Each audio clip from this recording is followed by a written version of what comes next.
trataré de ceñirme a lo que me han propuesto, que es hablar de los avances en la acosamida, sobre todo los que se han presentado en la Academia Americana de Epilepsia en diciembre pasado.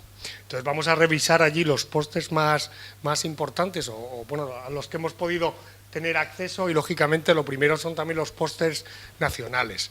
En este caso concreto un póster de Pedro Bermejo en el Instituto San José, que también es un instituto hermano del Hospital de San Rafael y que estudia su experiencia con la acosamida en este centro, que es un centro bastante especial, porque es un centro de epilépticos, digamos que están muy con una encefalopatía de larga evolución y que están institucionalizados en este centro. Entonces, el uso de la lacosamida en estos pacientes es complicado porque son pacientes con crisis refractarias, con múltiples tipos de crisis, y él llegó a tener hasta 77 pacientes tratados con lacosamida. Aquí veis las características lesiones, sobre todo el grupo este del síndrome de Lennox-Gastaut es especialmente importante, aunque todos son ya adultos, y vemos que en su uso de la lacosamida pues conseguía casi en un tercio de pacientes tener una buena reducción de crisis en este grupo tan difícil. Había un decremento menos significativo, casi en un 38%, y apenas sin cambios en un tercio de los mismos, que en esta población pues realmente es bastante llamativo que tengas buenos resultados. Sabéis que con el tema de Lennox-Gastaut había problemas, sobre todo con las crisis atónicas, si la lacosamida podía ir bien o podía ir mal, y parece que en algunos casos al menos la lacosamida puede ser una opción en este grupo de pacientes tan refractarios. También vieron a ver si podían tener algún tipo de relación entre el coeficiente intelectual o el retraso que tenían estos pacientes y su respuesta a la lacosamida, pero no encontraron una diferencia significativa, aunque la mayoría de pacientes que respondieron tenían sobre todo pues un retraso mental relativamente ligero o moderado. Aquí tenemos a Vicente Villanueva, que podía presentar este póster mejor, y de hecho me ha comentado que acaba de ser aceptado. Realmente es un póster muy interesante porque ha conseguido reunir Vicente como coordinador de este grupo que incluye toda la geografía nacional, casi 98 pacientes con estatus epiléptico o con crisis agudas repetitivas. Y aquí vemos un poco el recuadro más ilustrativo de este póster, y en el que podéis ver pues la efectividad de la lacosamida endovenosa en este grupo de pacientes. Aquí tenemos las crisis repetidas, pues teníamos un porcentaje de un 83%, en estatus epiléptico del 71%, y en todos los pacientes hasta un 75%. Y en menos de 24 horas, entre el 67% de las crisis repetidas hasta un 57% de tipo global. Sí que encontraron que, lógicamente, la literatura del estatus es bastante complicada, o la literatura del uso de este tipo de fármacos endovenosos, porque depende de muchos factores, depende de factores de la etiología, del momento en que lo utilices. Es muy difícil realmente sacar información útil, relevante de estos estudios, ¿no? Pero siempre es muy importante poder conseguirlo. Pero si veis, la mediana de tiempo para utilizar el fármaco este era de entre 4 y 5 horas, ¿eh? Aunque sí que se utilizó en primera línea en un grupo pequeño, era de segunda línea en la mayoría de ellos. Y aquí tenemos las conclusiones más importantes. Es un fármaco que es útil en este tipo de uso, en el uso endovenoso, y hay que aprovecharlo. El mecanismo de acción no parece que altere mucho la respuesta, sobre todo cuando se combina, cosa que ya le vengo diciendo a Vicente desde hace años, pero vamos, está empezando a darse cuenta él por sí mismo de esto. Y es un fármaco que es bien tolerado en este tipo de infusiones. Parece que tuvieron solo un caso de un paciente que tuvo un bloqueo AV de tercer grado, y era un paciente mayor que también estaba con drogas, con agentes dromotrópicos o cronotrópicos, ¿no? ¿No es cronotrópicos? Bueno, fármacos de estos para regular un poco lo que es la frecuencia cardíaca.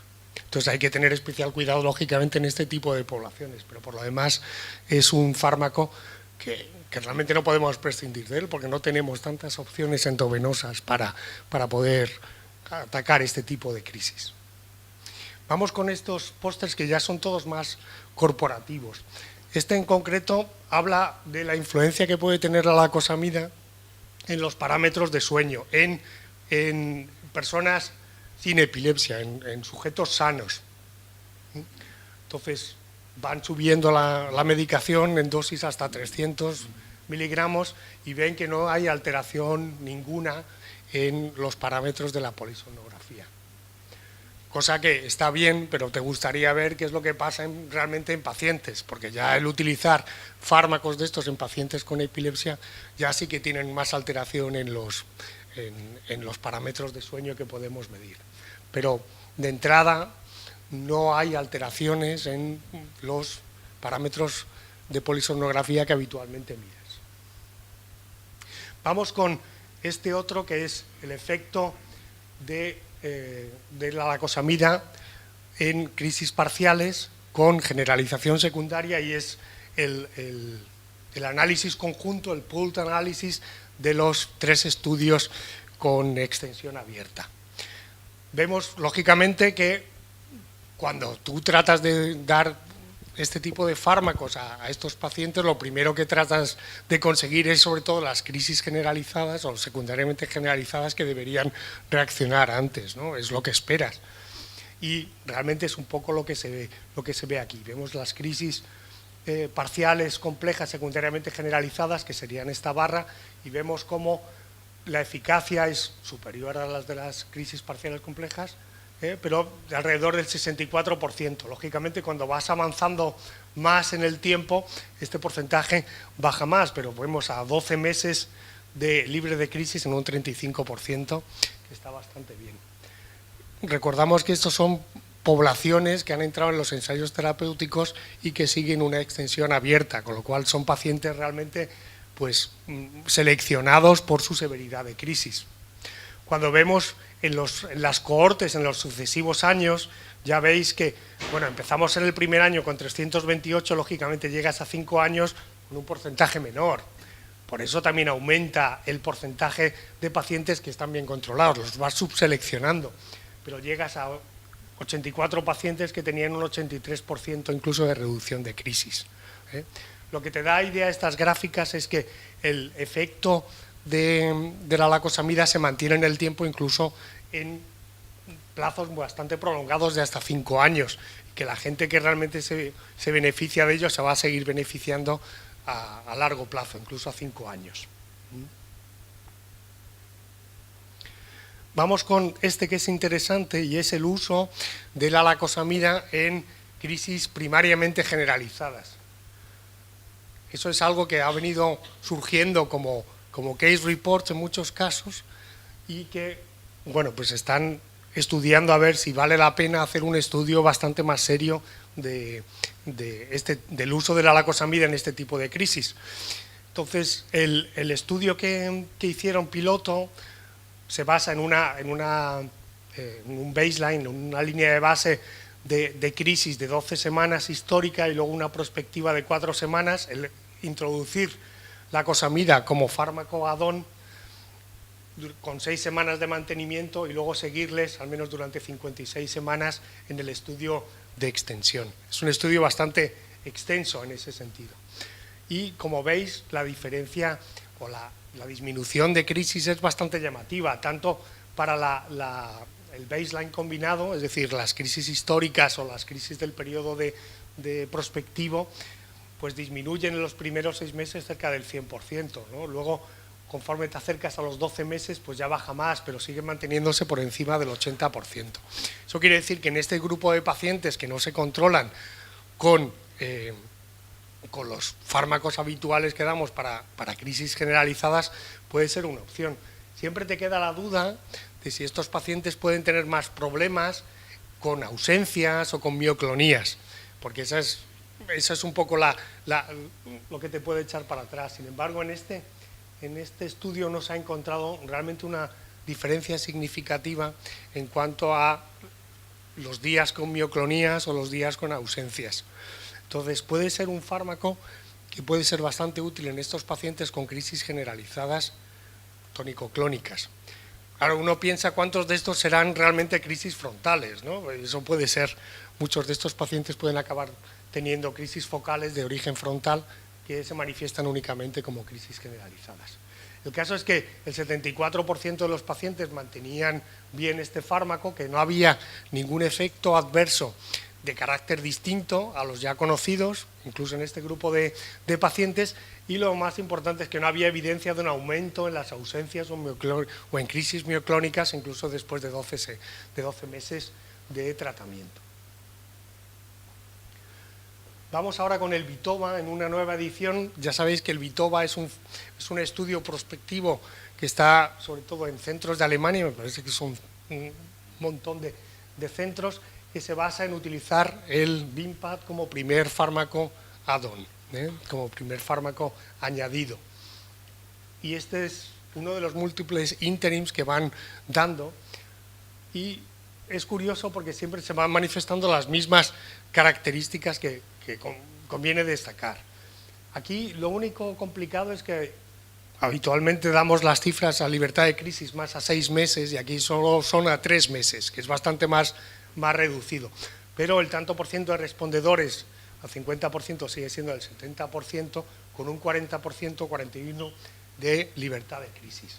Lo más interesante yo creo que del VITOVA es sobre todo la respuesta en la población mayor de 65 años. Casi un 20% de los pacientes enrolados en el VITOVA son mayores de 65 años y ahí es donde ves que realmente la respuesta que tienen el 55% libre de crisis en adultos de 65 años es muy superior a lo que encuentras en menores de 65 años. Eso es muy importante porque normalmente la epilepsia en el anciano es fácil de controlar, pero está muy sujeta a muchas interacciones, con lo cual tampoco puedes tener mucha facilidad en utilizar muchos fármacos. La lacosamida puede ser el fármaco ideal para tratar este tipo de pacientes.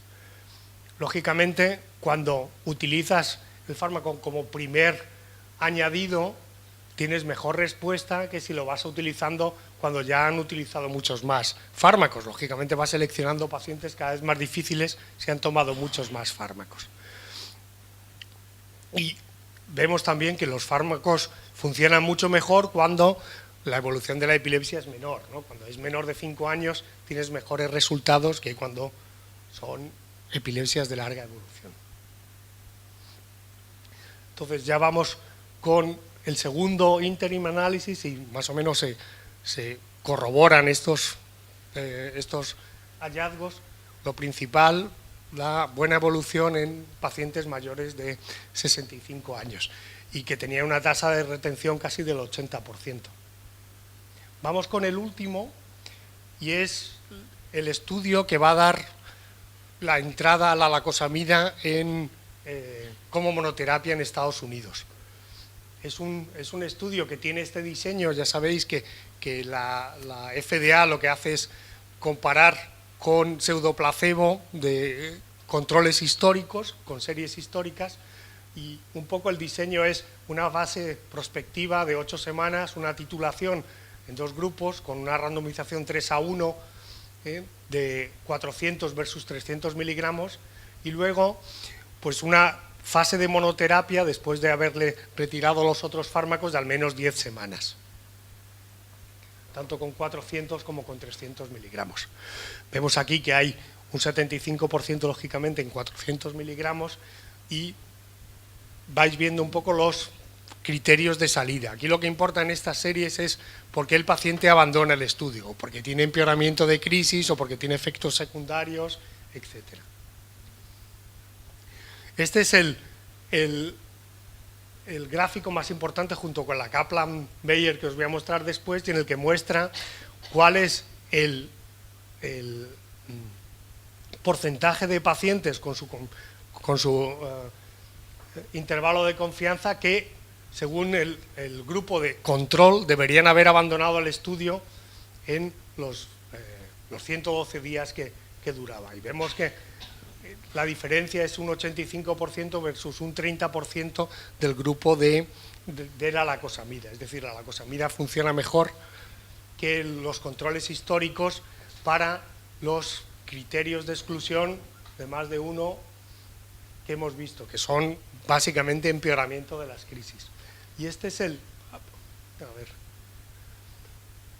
la gráfica de Kaplan-Meier, que muestra realmente cómo es el resultado, el mantenimiento, básicamente, con la acosamida, antes de que se cumplan criterios de exclusión de empeoramiento de crisis, y este es el de los controles históricos. Que lo importante es que no haya solapamiento de las dos curvas ni de los intervalos de confianza de ambos. En cuanto a la reducción de crisis, tenemos dos grupos, ¿no? El safety set, que son los pacientes que han tomado una dosis de lacosamida en cualquier momento, pero lo más importante posiblemente son los que han terminado la fase de monoterapia. Y aquí vemos, lo que resulta curioso es que con 300 miligramos tienes un tanto por ciento de pacientes que responden mejor incluso que de 400 miligramos, ¿no? Con tasas de reducción de crisis del 75%, del 44%. Y en cuanto a los efectos secundarios, pues son los esperados de siempre. Eso es lo bueno que tiene la lacosamida, que en este sentido tiene efectos secundarios que son bastante predecibles y dosis dependiente. Entonces vas a tener sobre todo sensación de inestabilidad, dolor de cabeza, náusea, somnolencia, nada que no haya salido hasta ahora. Entonces, bueno, la lacosamida ha demostrado su poder como fármaco en monoterapia, y yo supongo que esto dará pie también a poderlo utilizar o incluir en ficha técnica aquí en Europa, pero no sé si realmente tienes otros factores aquí en la EMEA. Eso es una cosa que Vicente a lo mejor nos aclara más que yo. Y otro póster que resulta interesante es los nuevos estudios que va a haber con la acosamida, sobre todo estudios en niños, que hay dos, tanto en Europa como en Asia y en Australia, también otro de switch con carbamazepina en adultos, también otro que hay junto con levetiracetam, para ver cuál es la adición al levetiracetam, y el switch de carbamazepina a la acosamida, que también hay un grupo español que va a participar en ese estudio. Nada más. Pues muchas gracias por vuestra atención.